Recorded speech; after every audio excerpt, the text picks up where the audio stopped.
मित्रांनो, जो माणूस लोकांना हसवत होता तो अचानक तुरुंगात कसा पोहोचला?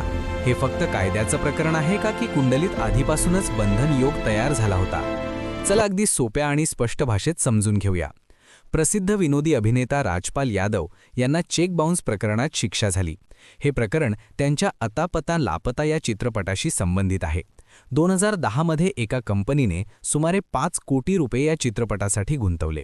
मात्र चित्रपट बॉक्स ऑफिसवर फ्लॉप ठरला. आर्थिक नुकसान झाल्यामुळे ती रक्कम वेळेत परत करता आली नाही.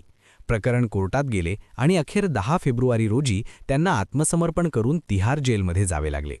याआधी 2013 मध्ये खोटं प्रतिज्ञापत्र दाखल केल्याच्या प्रकरणातही त्यांना काही दिवस तुरुंगवास झाला होता. आता पाहूया कुंडली काय सांगते. त्यांचा जन्म 16 मार्च 1971 रोजी सकाळी 8:30 शहाजहानपूर उत्तर प्रदेश येथे झाला. त्यांची कुंडली मेष लग्नाची आहे. शनी मेष राशीत नीचचा असला तरी शुक्र आणि चंद्राच्या अनुकूल स्थितीमुळे नीचभंग राजयोग तयार झाला. 1993 ते 2012 या काळात शनीची महादशा चालू होती. याच काळात त्यांनी अभिनयाचे शिक्षण घेतले, NSD मध्ये प्रवेश केला आणि चित्रपटसृष्टीत पदार्पण केले. त्यांना मोठी लोकप्रियता मिळाली. शनीने त्यांना उंची, नाव आणि ओळख दिली.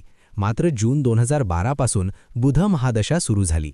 बुध मीन राशीत नीचचा असून 12व्या भावात आहे, जो खर्च, हानी आणि नुकसान दर्शवतो. त्याच काळात 7.5चाही प्रभाव होता. त्यामुळे फिल्म निर्मितीत तोटा झाला, आर्थिक अडचणी वाढल्या आणि कायदेशीर प्रकरणे उभी राहिली. सध्या बुध महादशेत गुरूची अंतर्दशा सुरू आहे.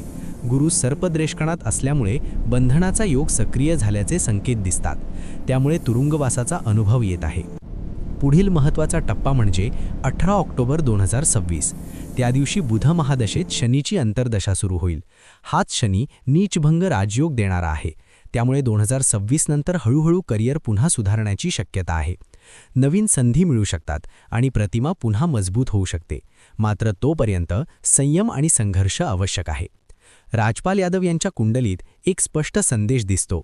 शनी उचलतो पण आधी परीक्षा घेतो. बुधाने आर्थिक धक्का दिला, गुरुने बंधनाचा योग दिला, पण भविष्यात पुन्हा उभं राहण्याची शक्यता नक्की आहे. जीवनात उतार चढाव असतात, पण योग्य वेळ आली की नशीब पुन्हा साथ देतं. अशाच सोक्या आणि स्पष्ट ज्योतिष विश्लेषणासाठी अमोघ चॅनल सोबत रहा.